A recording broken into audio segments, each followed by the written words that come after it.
Hi, this is Makona Spokane, the leader and the founder of Church Governance Solutions. I want to speak about things that congregants or church members need to understand. I want to speak about things that church members need to understand. And this is part two of this great topic. I've started it yesterday, and I'm sure you have actually watched and listened to part one. But today I want to speak from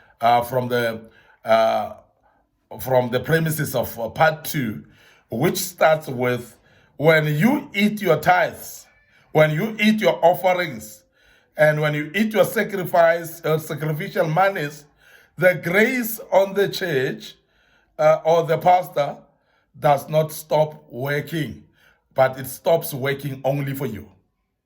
Can I say that again? That when you eat your tithes, when you eat your offerings, when you eat your sacrifices, the grace of God that is upon the church stops working for you. And sometimes we think that when we withdraw our tithes, our monies, our sacrifices, therefore we are actually stopping the church from functioning. No, you are actually stopping the grace of God that is upon this church from helping you or from making you a better person or bringing you to success. Many of us are actually struggling to be successful. And I want to emphasize this, that there is a grace upon a certain vision. There is a grace upon the visionary that God has appointed and people that God has called. We remember the story of Moses, that even when his sister Miriam was cursing him because she didn't want to submit to him, she didn't want to be part of his ministry anymore. She was actually cursing him. When she did so, she was cursed herself, because you cannot put a finger in the eye of the man of God and not render yourself as an enemy of God. You do that. Now, when you start to say, I'm not going to participate in finances, I'm not going to participate with sacrifices and tithes as well in the church, the grace of God that is upon that visionary is actually befalling away from you. So you are not going to benefit out of it. You're not going to benefit out of the grace that God has put upon that church, out of the grace that God has put upon this man and women of God that are running this church, the visionary himself. So therefore, be careful that whatever you say you do, you are not denying yourself from benefiting from the grace that befalls upon this church.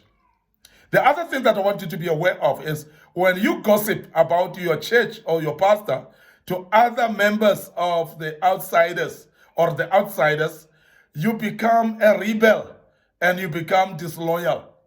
So therefore, we know people that would actually drink tea with the names of their pastor. Those that will spend time inviting people for tea and coffee in order to gossip about the pastor. We know there are members like that. And I want to warn you as a member, because when you do so, you basically becoming disloyal. You're becoming the enemy of God. What you are doing is you basically becoming a rebel of this church. And I want to tell you now that rebellion doesn't pay anybody. And according to the Bible, rebellion becomes like unto the sin of witchcraft. So when you rebel in a particular church, you're not going to benefit out of the grace of that church. And you therefore become a riotous person against the pastor or the minister in that particular house, or the set man in the particular house. So therefore, you're cursing yourself in a way. Now, therefore, I want to emphasize that please don't gossip about your pastor. Please don't drink coffee and tea with your friends or outside people about your pastor, because by so doing, you're cursing yourself, as I've said, and therefore, you're becoming a rebel, you're becoming rebellious in the church, you become disloyal as well, and by so doing, you'll benefit nothing by being part of this great church. And I want to emphasize that please avoid gossiping about your pastor. When you speak evil of the church or your pastor, the angels working with the pastor or the church withdraws from you. When you are actually plotting evil, you speak evil, you speak bad about the pastor and the church, the angels that are working or assigned in that particular church, the angels of protection, the angels or messenger angels that are bringing the prayers points or the prayer items that have been prayed for, things that they've been prayed for in this particular church, you're actually withdrawing yourself out of the benefits of this particular church. And this is something that we mentioned earlier. But I want to emphasize that the angels that are assigned in this particular ministry withdraws from you as well. Now be careful that you don't speak evil about the church. Don't speak evil about the pastor in your church, because by so doing, you basically destroy your own life. You are basically making yourself actually redundant in the sense that you will not actually benefit from the benefits that are in the church. As I said, the angels of the house, the angels that God has assigned for this particular ministry, withdraw from you as well. When you don't want control, and also when you don't want discipline, when you don't want to be corrected from the church by the pastor, you are one step closer to dangers. And I want to emphasize this because there are many people that don't want to be corrected. There are many people that don't want to be told when they are wrong.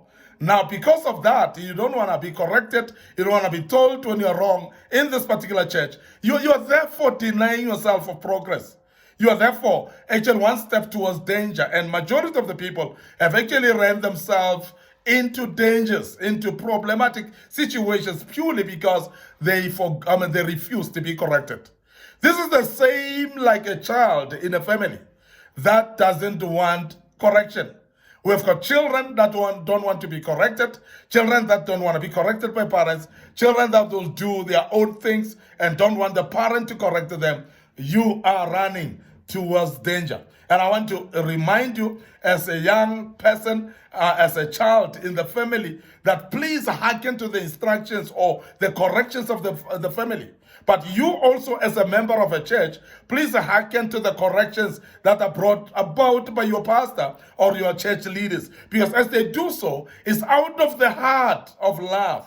It's out of the care for you. And as they do so, therefore, they're actually protecting you from danger. So therefore, if you are not now listening to instructions, you are refusing to hear corrections, you are refusing to be told what to do, you are actually putting yourself in danger. And you are actually one step just before danger. So please be careful of that. And as an individual, as a member of a church, please be correctable, be teachable as well, and be able to have a listening heart or a listening ear to listen to any correction that you're being corrected for. Because people that have got a heart or an ear also of listening when they're corrected, they tend to become successful in life. Now, as a church member, I want you to be careful that whatever you're being warned by your pastor, by your church leadership, please hearken unto that, because they know better and you should be able to be protected because of that. Finally, your pastor is the carrier of ministry's mantle. And I want you to also understand that the mandate as well is carried by the pastor and not you. So with you or without you, therefore, the work will succeed. So see yourself privileged to be part of this great vision that you're submitting under. There are people that feel too important, that even when they're supposed to submit themselves in this church, they want to call the shots. They want to control. They want to be bullies in the church to an extent that they want to bully their own pastors as well. And I want to emphasize that when you start to bully your own pastor, you're denying yourself of correction. You're denying yourself to learn from the pastor. So I want you to understand that, because the vision is not upon you, it's upon the pastor who you're submitting under. Now, with or without you, the vision will still succeed, because God is going to raise men and women that are even better than you. We have spoken earlier that God is able to replace you with people that are even more capable, people that are more participating and more committed, people that are more giving and sacrificing, people that are more sacrificial in their own life and time, people that give it all in the church and participate. God is able to replace you with such people. And when God does that, you will be regarded as redundant. And as I've said earlier as well, that you will be rendered irrelevant as well. And you will miss out on the privilege of serving God. What a privilege of serving God under the vision that God has given to someone. What a privilege. So therefore, take it as a privilege. Respect the pastor that you submit under. So respect the man of God and the woman of God that you're submitting under. And find it as a privilege. And serve with joyful heart, therefore. And you will be blessed by so doing. I want to end up here today. Your host, Mike Spokane. Thank you very much for listening to us and be part of this great topic once more. May the good Lord bless you. And I would love you to also subscribe to our YouTube channel. Please also follow our Facebook pages as well, and also all the social media platforms. Make sure that you click the notification button and like those pages as well, so that you get notified when we do post this type of videos. May the good Lord bless you, and allow me to say cheers for now.